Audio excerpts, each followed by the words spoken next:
Don't be surprised that when you have the same iCloud account or Apple ID account linked to multiple Apple devices, your photos or your call history will be available across all the devices. So in this video, I'm going to show you how to turn off iCloud photo sharing on iPhone. So with the iCloud photo sharing enabled on your iPhone, you'll be able to access your photos on the iCloud on all devices linked to the same iCloud account. So if at the end of this video, you found this video helpful and informative, please don't forget to like and subscribe.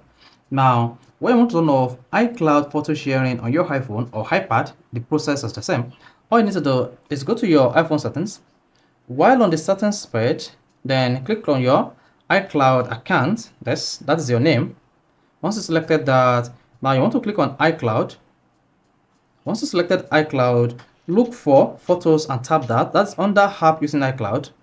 Then once you click on that, you want to turn off synchronize this iPhone. So once this iPhone synchronize is turned off, you see turning off, and this will make sure that your photos is only available on this iPhone and the iCloud account. So this will no longer share across all your devices again. So these are the steps that you need to take to make sure you turn off iCloud photo sharing on your iPhone. So if this is helpful and informative, please don't forget to like and subscribe.